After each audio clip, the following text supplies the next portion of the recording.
인류는 언제부터 옷을 입었을까? 의복 문화의 기원, 우선 옷의 기원부터 알아보겠습니다. 인류는 언제부터 옷을 입기 시작했을까요? 구석기 시대는 수렵하며 이동하던 시기로 동물 가죽옷을 입던 시기입니다. 농사가 시작된 신석기 시대부터 옷을 입었다고 보아야 합니다. 후한서, 지, 여보카. 상고시대에는 동굴에 살고 들판에 거처했다. 모피를 입고 가죽 모자를 썼다. 제도가 아직 없었다. 부세성인이 명주실과 삼배실로서 옷을 바꾸었다.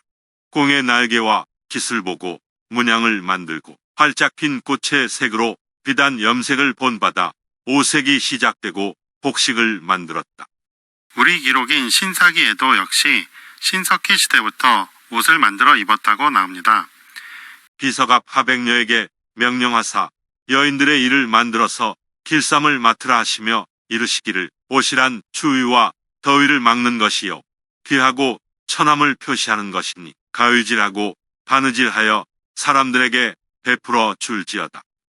삼선사령과 신녀는 각기 직분대로 돕고 신의 가르침을 베푸니 팽우는 산천을 다스려 사람들이 거주할 터를 정했고 고시는 농사일을 다스려 사람들에게 화식하는 방법을 가르쳤으며 신지는 문자를 만들어 사람으로서의 도리와 윤리를 가르쳤고 지제는 풍속을 살폈고 옥자는 계절 따라 기운을 순하게 했고 숙시는 간음과 도둑질을 금했고 수기는 상과 죄를 명확하게 했고 비서감녀는 여인들의 일을 다스려 의복, 음식, 공실에서 거주하는 것과 남녀, 부자, 군신의 구분과 머리 닦고 모자 쓰는 제도 등을 정하니 사람들이 감화하여 도시로 돌아오니 신시라 한다.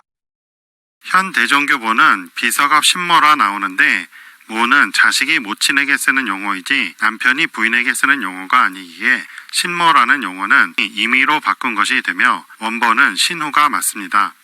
후는 황후라는 뜻이기에 부인에게 사용합니다. 신사기에는 토기를 만든 부루가 의복을 처음 만든 비서갑 신후의 아들로 나오는데 비서가 하백녀를 신후로 삼으셨고 태자 부루를 낳으셨다.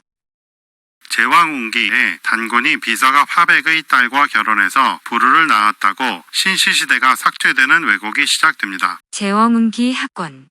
단군 본기에 이르기를 비서갑의 하백의 딸과 혼인하여 사내아이를 낳고 부루라고 이름을 지었다.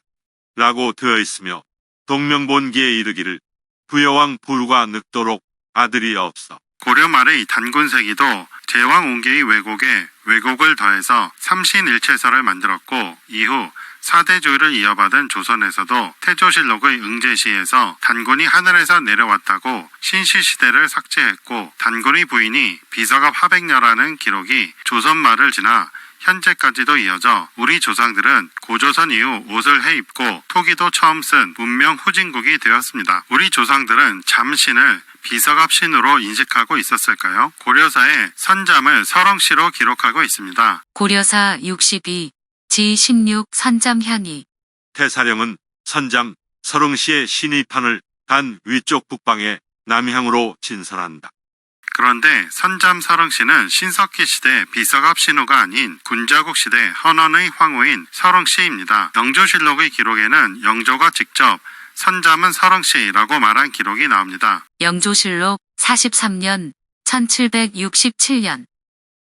임금이 말하기를 선잠은 황제 헌원시의 황후인 설흥시이다.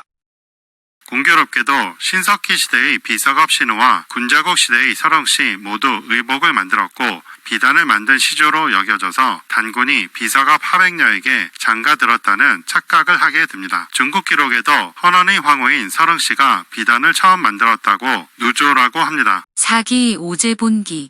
황제는 헌원의 언덕에 거주하면서 설흥의 딸을 아내로 맞이하니 그녀가 누조이다.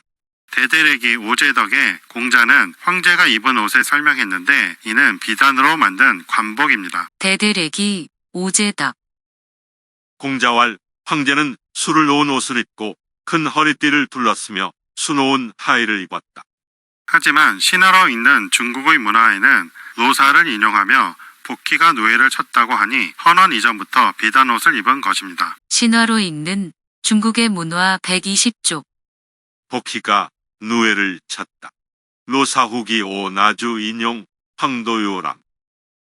요하 문명에서 옥으로 만든 누에인 옥잠이 발견되어 비단은 신석기 시대부터 만들어졌음을 알 수 있어 누조는 헌어리 군자국 때 비단을 널리 상용화했다고 보아야 합니다. 참고로 고고학자들이 발견한 가장 오래된 비단은 하남성에서 발견된 기원전 약 3500년경으로 추정되는 것으로 아기의 몸을 감싸고 있는 비단천이라고 합니다. 고고학의 연대 측정이 맞는다면 비단은 누조 이전에도 존재했을 가능성이 높습니다. 비석업 신호에서 비라는 글자는 대나무 상자의 뜻으로 비단 예물인 패백을 담던 상자라는 뜻입니다. 앞서 살펴보았듯 신사기에는 패백 상자라는 비로 나오고 다른 사료에는 안일비, 문체날비로 나옵니다. 이 한 글자만 보아도 사료의 정확성을 알 수 있습니다. 서갑은 서쪽의 튀어나온 땅, 곳의 뜻입니다. 국내 정사 기록과 중국 사료에는 서릉이라고 하였으니 서쪽이라는 공통점이 있습니다. 어디에 위치했는지 찾아보겠습니다. 중국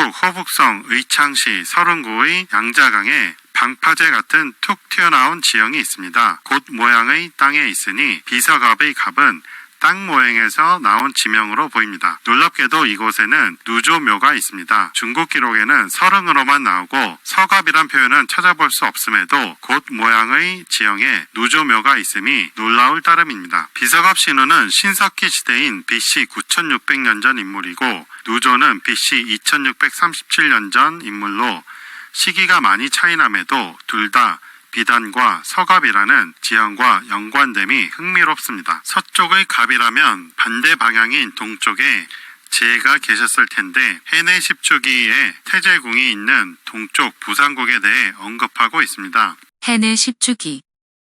부상은 푸른 바다의 가운데에 있다. 사방 만리이다.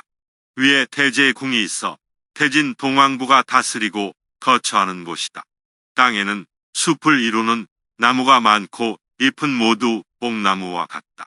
태제는 12,000년 전 신시시대를 연 천재로 3일 신고의 제이다. 사방 만리이면 동서 이만리이니 신시시대의 건극을 말하며 환당고기에 나온 환곡 이만리가 됩니다. 뽕나무가 언급되니 신시시대에 비단옷을 만들었다는 기록이 됩니다. 살펴본 바와 같이 의복 문화는 중국 한쪽으로부터 시작된 것이 아니라 신시시대 우리 조상으로부터 시작되었습니다. 연합뉴스에 나온 기사를 좀 발췌를 해봤습니다. 한국 복식 전문가인 최윤수 국립민속박물관 학예연구관은 우리 옷은 스키타이계 문화권에 속한다며 스키타이는 말을 타는 유목민족으로 오늘날 승마복처럼 발목적으로 좁아지는 간편한 차림새가 특징이라고 말했습니다. 김문자 수원대 의류학과 교수도 우리 한복의 바지, 저고리 차림의 복장은 당시 스키타이족의 대표적인 복식이라고 소개했습니다. 김 교수는 스키타이계 복장들은 몸에 꼭 끼는 형태로 중국의 대표적인 복식과도 매우 다른 양식이라고 설명했습니다. 그런데 왜 바로 옆 나라인 중국이 아니고 멀리 있는 스키타이족의 의복 특징을 이어왔을까요? 그것은 신라를 구성하는 사람들이 스키타이족이기 때문입니다. 제가 다른 강의에서도 설명을 드렸지만 군자국이 멸망한 후에 군자국의 맥을 잇겠다고 소금천의 후손들이 한반도로 다시 돌아왔습니다. 두 갈래가 있었는데 대륙의 스키타이계가 있었고 인도 쪽에서 남쪽으로 배를 타고 온 사람들이 있었죠. KBS 역사 스페셜 신라 왕족은 정말 흉노의 후예인가에서 한 DNA 분석을 보면 신라인과 스키타인이 아주 밀접한 관계임을 알 수 있습니다. 이 사람들이 신라에 정착을 해가지고 이후 고려, 조선으로 이어졌기 때문에 스키타이계 의복 양식이 그대로 남은 것입니다. 대종교천부경학회는 천부경 연구자들을 지원하는 곳으로 여러분들의 강의 영상을 이메일로 보내주시면 업로드 해드리고 추후 출판 지원도 합니다. 많은 지원 바랍니다. 후원 계좌 카카오뱅크 333-3-3-2-2-6-7-6-3-6-3 문의 010-5787-7998 도움되셨으면 구독해주세요. 시청해주셔서 고맙습니다. 이 영상은 클로버 더빙과 오니어 스튜디오, 브루 인공지능 음성으로 만들어졌습니다.